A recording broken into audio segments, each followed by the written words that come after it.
Theory channels are some truly precious gems on YouTube. Humans with certain personality types always love watching detectives spill out evidence and blow minds, and YouTube theorizing is a similar thing, albeit with far less important cases. Being a Theorizer on YouTube is one of the hardest things to get into if you do in fact come up with all of your theories, because you are required to convince people of something that usually isn't true, and you also have to dig for evidence to prove why it could be the case. So during my 3 years of creating theories, I've learned of many more theorists and theorizers, many of which I've gotten in contact with. So today I'll show you all how I've divided up the theorizing genre, and I'll explain how I make my videos and whatnot, as it was heavily requested by you guys on Twitter twice. I already have a video on my second channel about how I make my videos, and a video explaining how the theorizing is divided up, but I really want to delve into it on my main channel and tell you all how my channel has evolved.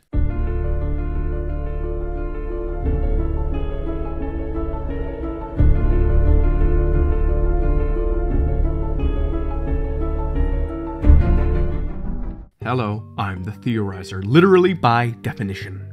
YouTube theorizing has evolved over the years. People have always shared their ideas and hypotheses on the underlying mysteries of films and TV via the internet, but YouTube has made it much easier to do. But during my time on YouTube, I've seen two kinds of channels which label themselves as theory channels. I've seen theorists and I've seen theorizers. By definition, a theorizer formulates and builds up a theory, and a theorist tries proving it.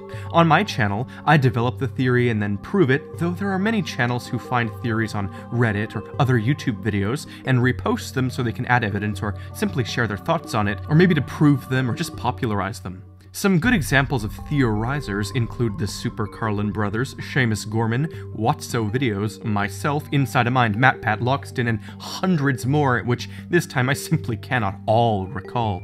Many of those channels are also theorists, a couple of which have helped prove other people's theories. So it's already quite a competitive but very cool and interesting community. But honestly, we shouldn't be calling what we're doing theories. It's more or less hypothetical detective work with supported evidence. And many of these people do other things on their channels, not strictly theories. My channel's a bit different because I've built myself on strictly theories only, and when I go out on a limb and try something different, even a video like this, it flops every time. There are also some mathematical channels who base themselves around the concept of theorizing. Vsauce is one example, but a better example is Matthew Patrick, who built his channel on applying science, statistics, and math to video games, but he has since also made somewhat frequent videos on lore and what many people typically label as theorizing.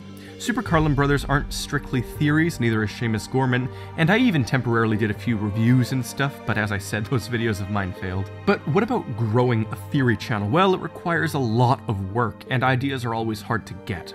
Very hard to get, but once you're into the flow of it, it's fairly easy. Usually one video takes me a total of 4 to 8 hours to research, script, record, and edit. Many theory channels are a group or a duo of people who spread out the workload and create content much more efficiently.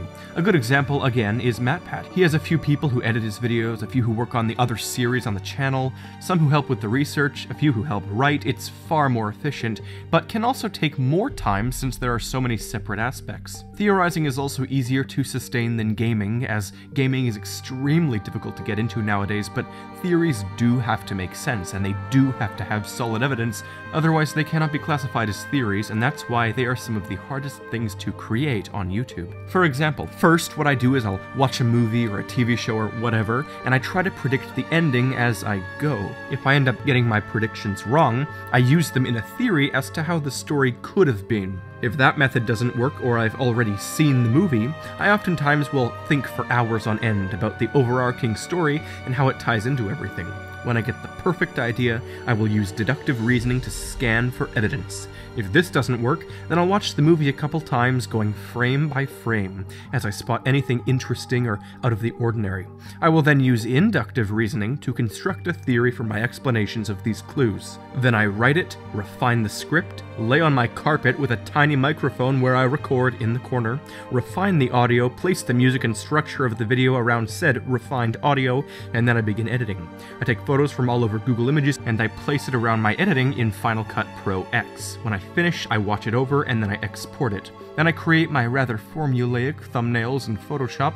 Then, when my stupid Wi-Fi starts working, I will upload it.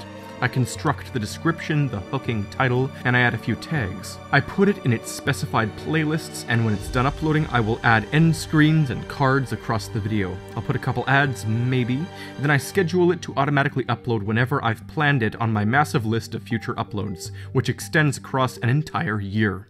I'm writing this script in early 2018.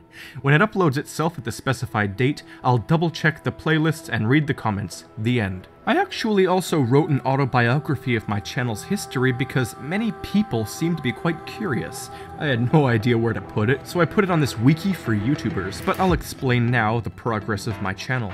So, I started off just making little claymation videos. I've always been into video editing and stuff. I used to do lots of visual effects, but after years of posting Mario Kart 8 replays for my own uses, I decided to output a video on some physics I'd recently been looking into. I made a few top 10s and more pop culture analyses. I later called them theories because, well, that's what everyone else was calling it. I had no decent microphone, so I decided to use the robotic voice to narrate. Eventually I got a microphone, and it made things much easier. As many of you know, my first semi-viral video was my Coraline theory, which got me a lot of subs simply because I manipulated the algorithm. I had created a pattern string of several theories multiple times a week for 3/4 of a year. When one got views, they all did. This got me to where I am today, though events such as the adpocalypse have severely hindered my channel, and while this is my full-time job, recently things haven't been going too well because very few people are watching my videos in relation to my subscriber count. YouTube glitches, presumably. Something else I decided to do a while back was take a page from the book of psychology scholars and identify the similarities between the personalities of people making theories. After seeing game theory do it a couple of times for purposes related to gaming, it really intrigued me because there most certainly was a pattern in the thought processes of these YouTube theory channels. Using the infamous or famous Myers-Briggs personality theory, I asked around for all the theory channels' types. For those unaware, the Myers-Briggs test is a test that gives you 4 letters and categorizes people into a total of 16 different personality types: extroversion or introversion, intuition or sensing, thinking or feeling, and judging or perceiving. Some people love it, but others seem to hate it simply because it isn't scientifically backed in any major way, and the test very often fails to accurately get someone's type right. Also, people believe that not everyone can be packed into just 16 personality types because we are very diverse creatures. What many people fail to understand, however, is that this is a categorization system that simply tells you what you tell it, and believe me, we aren't packed into only 16 different types. The Myers-Briggs doesn't exactly just classify you into one, it basically says that you are more this type than any of the other 16, therefore you have to be this one. So don't take the test, study the 8 cognitive functions behind the letters, and then you'll have a better understanding, because that is a far more accurate, realistic understanding of personality. Anyways, based off of my own observations, psychological studies, and asking around, almost, if not all, theory channels are types that include an N. People with N are people who use intuition, though that doesn't mean what you think it does. Intuition here means someone who enjoys the abstract, thinking outside the box, likes concepts and overthinking. People with an S are the opposite, and are quite realistic, normal people by many standards.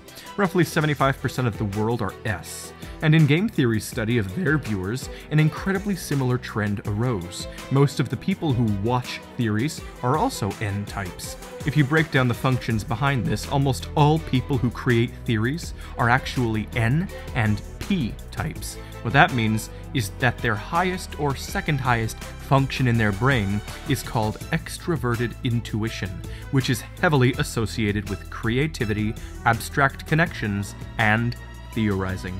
Seamus Gorman, myself, Inside a Mind, I believe MatPat, and the vast majority of others are NP types. A while back, I held a poll like MatPat, and was not at all shocked to discover that our viewership statistics were damn near identical. This is interesting. By the way, almost all of you viewers are intuitive types as well. That, or you mistook the test, or you are in fact a major minority over here, so thank you for being here, but these stats are quite interesting. You may have seen me discussing these stats recently on social media, and it's because this pattern is too undeniable and interesting to disregard. I'm an INTP, and for those who understand the Myers-Briggs, I'm not the nerdy video game type of INTP, I'm the detective theorizing kind. And so, according to various looks at this whole angle paired with my poll, INTPs are the second most abundant type to watch my channel, after INFPs, often labeled the mediator. It makes sense too. Both are introverts who revel in creativity, the absolute two most likely to indulge in theorizing online, and also the two most often attributed to laziness. So that is basically my theory on theory channels. We are pseudo-detectives who obsess with creativity, and if it's too difficult to come up with a theory, we take bases from others and try to prove it or simply discuss it.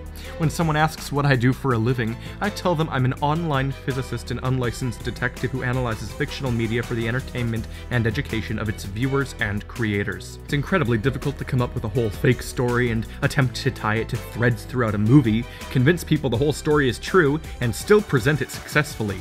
Some of us are part-time theory makers, some full-time. Problem-solving, creativity, good memory, presentability to convince. I like math too, therefore I'm definitively nerdy. So there's my theory on myself and others. What a unique type of video to create. By the way, for future statistical analyses like this, check out my Twitter and Instagram, please, I beg you. I'm pretty funny on Twitter, and if I'm not making stupid jokes or being sardonic, I'm holding polls for you to vote on theories. I give you all sneak previews to my upcoming videos, and I let you help me make the videos and give input on the thumbnails. If you don't have a Twitter account, get one, because I need all the help I can get. Until next time, I'm the Theorizer.